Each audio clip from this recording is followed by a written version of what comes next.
नमस्कार, आप देख रहे हैं बिहार पब्लिक तक। आज हम आप लोगों को बताने जा रहे हैं राजस्व महाअभियान के बारे में कि राजस्व महाअभियान में आप लोगों को क्या क्या करा सकते हैं। तो चलिए जानते हैं। सबसे पहले हम लोग राजस्व महाअभियान में 4 चीज कर सकते हैं। 2 ठो परिवार्जन कर सकते हैं और 2 ठो नामांतरण। इसके अलावा छूटी हुई जमाबंदी को ऑनलाइन करा सकते हैं, परंतु आपका ऑफलाइन रसीद और जमाबंदी होना चाहिए। तो हम लोग सबसे पहले इसी के बारे में जानते हैं। तो चलिए जानते हैं। सबसे पहले आपको जो पंचायती स्तर पर सिविल लगेगा, उसमें इस तरह का फॉर्म मिलेगा। इसमें लिखा हुआ रहेगा ऑनलाइन किए जाने हेतु छूटी हुई जमाबंदी को ऑनलाइन करने हेतु आवेदन पत्र। यानी कि इसमें साफ लिखा हुआ है कि छूटी हुई जमाबंदी को ऑनलाइन करने हेतु आवेदन पत्र करना है। यानी कि आपका पुराना रसीद कटा हुआ होना चाहिए और उसमें जो पुराना जमाबंदी होना चाहिए, तभी आप इस फार्म का उपयोग कर भर सकते हैं। जैसे आपका पुराना रसीद है और ऑनलाइन रसीद आप लोग का कट नहीं रहा है, ये भी कट रहा है जो पुराना ही कर रहा है, तो नया सिरे से कटाने के लिए, नया मतलब कि जो कंप्यूटराइज जो रसीद करता है ऑनलाइन वाला, उसको करने के लिए आपको इस महाअभियान में इस फार्म मिलेगा। इस फार्म में भरकर जमा करने पड़ा और इसके साथ जो इस फार्म के साथ जो है एक शपथ पत्र देगा। इस तरह का जो फार्म रहेगा, देखिए, स्व अभिप्रमाणित शपथ पत्र।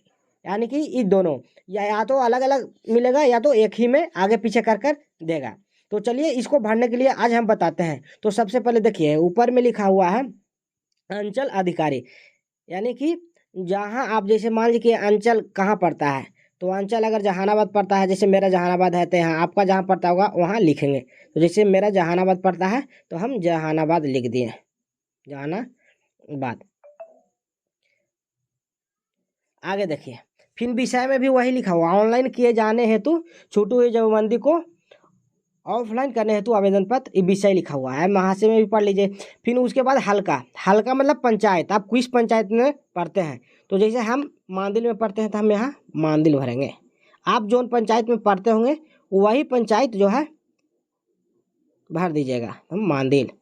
फिर मौजा का नाम, जोन मौजा में पढ़ते होंगे, जैसे हम जो है मांदिल में पढ़ते हैं, यानी मौजा का भी नाम मांदिल है और गांव का भी नाम मांदिल है, तो मौजा का नाम मांदिल भरेंगे और हल्का भी मांदिले है, तो भर दिए। नहीं हटेगा, थोड़ा तिरछा करके, काहे कि कॉलम छोटा दिया है, इसलिए किसी तरह इसी में एडजस्ट करना है। फिर आगे चला या थाना नंबर। राजस्व थाना नंबर, हर मौजा का अलग अलग थाना नंबर होता है। तो मेरा मौजा का जो है थाना नंबर है 353, तो हम 353 भर दिए। उसके बाद जमाबंदी संख्या, आपका जो रसीद जो रहेगा पुराना, उसमें जमाबंदी संख्या एक कोना में लिखा हुआ रहता है, उसको लिख लीजिएगा। जमाबंदी संख्या आपका मान लीजिए 33 है या 34 है, जे भी रहे वो लिख लीजिएगा। जैसे मान लीजिए कि आपका जमाबंदी संख्या मेरा 10 है, तो हम 10 लिख दिए। वैल्यूम नंबर, वैल्यूम नंबर को ही भाग नंबर कहते हैं। जो आप जब किसी जमीन को खरीदिएगा तो केवाला में जो है वैल्यूम नंबर और पेज नंबर दोनों लिखा हुआ रहता है, तो उसमें से आप देख के लिख लीजिए। मान लीजिए कि वैल्यूम नंबर मेरा 5 है, वैल्यूम को ही भाग संख्या भी कहते हैं, तो 5 लिख दिए। पृष्ठ संख्या मान लीजिए 276 है, तो 276 लिख दिए। यानी कि जितना लिखा रहेगा, या रसीद में भी देखिएगा तो उसमें भी लिखा हुआ रहता है, तो भर दिए। फिर जमाबंदी रैयत का नाम, यानी जिसके नाम से रसीद कटा हुआ है उनका नाम लिखना है। तो जैसे हम लिखते हैं, मेरा जो है इंद्र देव से, मतलब आपका जो नाम रहेगा वो नाम लिख दीजिएगा, जमाबंदी रैयत का नाम। इसी में मान लीजिए कि इनका पिता का नाम लिखना होगा, तब पिता का भी लिख दीजिएगा, पिता का भी नाम लिख दीजिएगा।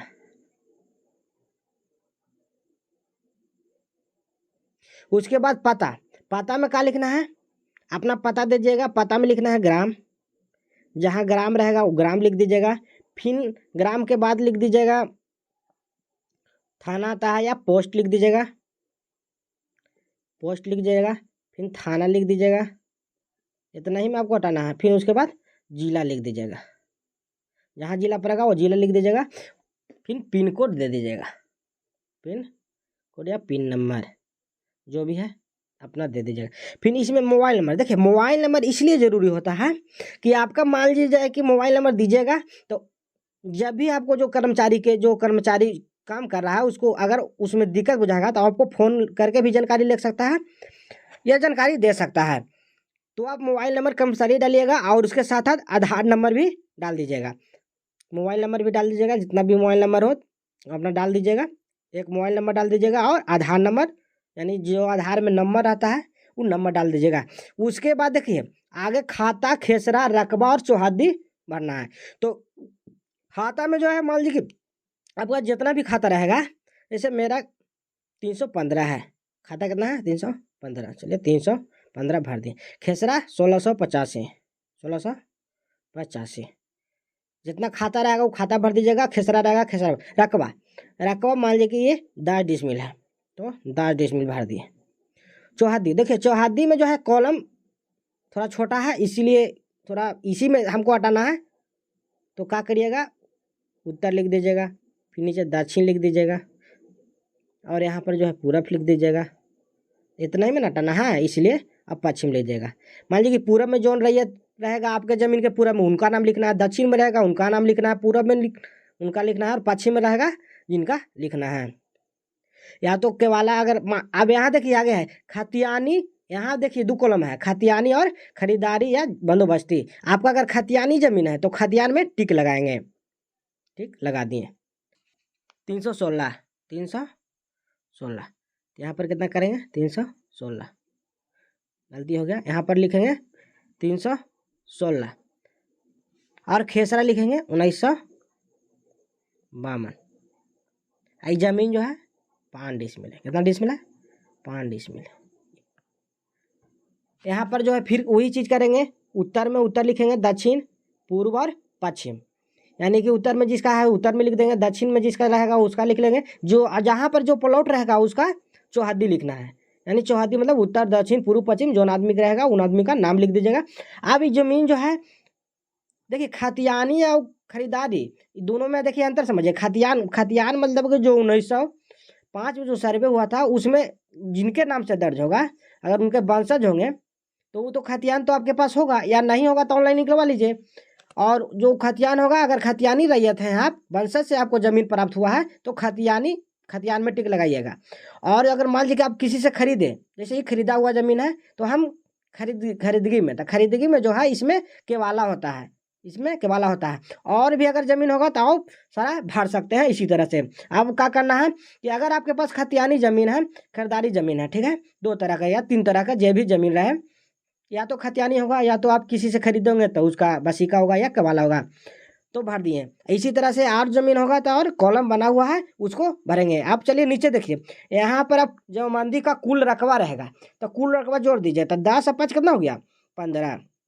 क्या लिखेंगे 15 डिसमिल। कितना लिखेंगे 15 डिसमिल, तो जोड़ के लिख दिए। आपका भी जितना रहेगा, मान लीजिए कि अगर 5-6 प्लॉट हो तो यहाँ से देखिए कॉलम बना हुआ है। अगर इसमें नहीं हटा तो इसी तरह के दूसरा पन्ना में भरिए। आप देखिए लिखा हुआ आ गए, मैंने इस आवेदन के साथ वांछित दस्तावेज संकलन किया है। आपका संकलन दस्तावेज भी करना है, कह रहा है तो दस्तावेज में क्या करिएगा, जैसे ही हमको खतियानी जमीन था तो इसका खतियान इसके साथ लगा देंगे। जैसे फार्म भरेंगे इसके साथ हम खतियान दे देंगे। और जो जैसे केवाला जमीन है, केवाला में टिक लगाए हैं तो इसके साथ नीचे केवाला का छाया प्रति लगा देंगे और उसके साथ साथ रसीद लगा देंगे। तो नीचे भी दिया हुआ है कागज, कोची जो लगेगा वो नीचे देखिए लिखा हुआ है। पहला नंबर, विविध प्रपत्र में आवेदन पत्र या शपथ पत्र के साथ। सबसे पहले आपको शपथ पत्र देना होगा। तो शपथ पत्र के लिए तो हम बोलवे कि इसके साथ एक शपथ पत्र लगेगा, जो सिविल लगेगा वहीं मिलेगा, या तो एक फॉर्म किसी बंदे ने ले लिया हुआ या किसी रैयत ने ले लिया हुआ, उससे आप लेकर जो है उसका 2 कॉपी करवा लीजिए। तो चलिए देखिए इस तरह का रहेगा सो अभिप्रमाणित शपथ शपथ पत्र। तो इसमें देखिए कैसे भरिएगा, जैसे हाँ आप दे रहे हैं, जैसे मैं दे रहा हूँ तो यहाँ कुछ भरिएगा इंद्र देव सिंह, यानी कि जो दे रहे हैं उनका अपना नाम भर देंगे। फिर के पति या पिता हो जाएगा रामेश्वर सिंह, इसी तरह से भर दीजिएगा। फिर आगे देखिए आगे रहेगा मौजा नाम, तो अपना मौजा भर दीजिएगा। फिर थाना नंबर बताइए कि हैं कि हर राजस्व ग्राम के अलग अलग थाना नंबर रहता है, तो अपना थाना नंबर भर दीजिएगा। उसके बाद हल्का नंबर तो बोलवे किया कि पंचायत को ही हल्का नंबर रसीद में भी लिखा हुआ रहता है, उसमें से देख के भर सकते हैं, लेकिन सब जगह देखा जाता है कि पंचायत को ही हल्का बना दिया गया है, यानी जोन पंचायत आपका पड़ता है वहाँ नाम भर दीजिएगा। अंचल, अंचल आपका जहाँ पड़ेगा वहाँ भर दीजिएगा। जैसे मेरा जहानाबाद है तो हम जहानाबाद भर दिए। जिला मेरा जहानाबाद है तो हम जहानाबाद भर दिए। उसके बाद फिर दिया हुआ देखिए, विभाग द्वारा डिजिटाइज कर ऑनलाइन कराया जाने हेतु मेरी जमाबंदी का विवरण, यानी फिर से भरना है वही चीज़। जिला है तो जिला भर दीजिएगा, जहाँ आपका जिला होगा जिला भर दीजिएगा। जैसे मेरा अंचल जहानाबाद है तब हम जहानाबाद भर दिए। इसी तरह से भर दीजिएगा। हल्का नाम में जहाँ आपका हल्का पड़ेगा पंचायत उसका भर दीजिएगा। मौजा, जोन मौजा में आपका ज़मीन है उस मौजा का नाम भर दीजिएगा। थाना नंबर हम बोलबे क्योंकि हर राजस्व ग्राम का थाना नंबर अलग अलग होता है, आपका कुछ और है मेरा कुछ और है, तो आप अपना भर लीजिएगा। फिर वैल्यूम संख्या, वैल्यूम बोले ना, वैल्यूम मतलब भाग संख्या। भाग संख्या हम इधर कितना भरते हैं 5, तो मेरा 5 था तो हम 5 भरे हैं। आपका जो रहेगा वो भरेगा। पृष्ठ संख्या देख लीजिए कितना है 276, तो यहाँ पर कितना भरेंगे 276। जमाबंदी संख्या 10, जमाबंदी संख्या 10, जो आपका रहेगा वही चीज़ भर लीजिएगा। अब आगे देखिए, अब इसके साथ क्या होगा कि यहाँ पर नीचे में शपथकर्ता का नाम लिखा रहता है,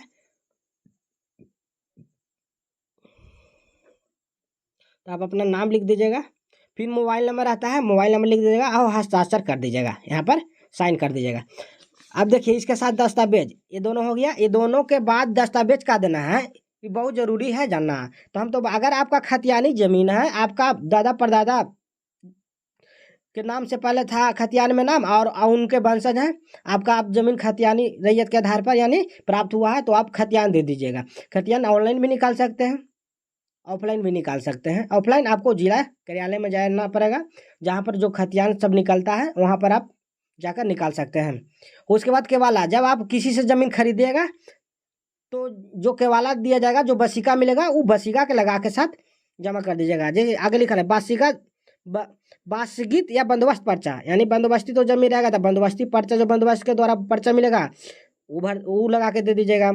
वार्षिकत मतलब कि केवाला रहेगा तो केवाला दे दीजिएगा। फिर देखिए आ गया है खतियान की अभिप्रमाणित छायाप्रति, यानी खतियान रहेगा तो खतियान बोलबे किया कि खतियानी अगर जमीन है तो खतियान दे दीजिएगा निकाल के। यानी जिस तरह का जमीन रहेगा, जिस कागजात से संबंधित रहेगा, वो आप कागजात इसके साथ लगाना जरूरी है। अगर नहीं लगाइएगा तो फिर बाद में दिक्कत होगा। फिर देखिए मूल जमाबंदी पंजी की अभिप्रमाणित प्रति, जैसे रसीद में भी जमाबंदी, जो पुराना रसीद करता होगा उसमें भी जमाबंदी चढ़ा हुआ रहता है। जो ऑफलाइन रहता है वो रसीद में रहता है, उसमें से यानी रसीद भी दे दीजिएगा तो काम चलेगा। सुधी पत्र की सुधी पत्र की अभिप्रमाणित छाया प्रति, यानी कि कोई जो होता है कि आप जैसे केवाला लिए और उसको जो है करने के लिए दाखिल खारिज करने के लिए दे दिए, तो दाखिल खारिज याचिका भी आप आदेश की प्रति, जो दाखिल खारिज हुआ उसका आदेश के छाप प्रति भी लगा सकते हैं। फिर जो सुधी पत्र के लिए द्वारा अप्लाई किए होंगे, जो कागज मिला हुआ वह भी लगा सकते हैं। हित अर्जित करने से संबंधित अन्य साक्ष्य भी दे सकते हैं। भू लगा रसीद तो बोलबे किए कि कंपलसरी है, रसीद जो पुराना वाला करता है वो लगाना है। मिलजुमले रकबा के मामले में माफी प्रतिवेदन, यानी कि बंटवारा नामा, अगर मिलजुमले जमीन है तो उसका बंटवारा नामा भी जरूरी है। तो इस तरह से आप जो है फॉर्म भर के और शिविर में जमा करिए, जहाँ जो पंचायती स्तर पर जो है, पंचायत स्तर पर जो है राजस्व कर्मचारी के द्वारा जो है शिविर लगाया जा रहा है, उसमें जो है आप जमा कीजिए और उनके द्वारा जो है कंप्यूटर के लैपटॉप के सहायता से ऑनलाइन किया जाएगा और आपका चढ़ा दिया जाएगा। इस वीडियो को देखने के लिए धन्यवाद। ज़्यादा से ज़्यादा शेयर करें ताकि और लोगों को भी भरने में मदद मिल सके।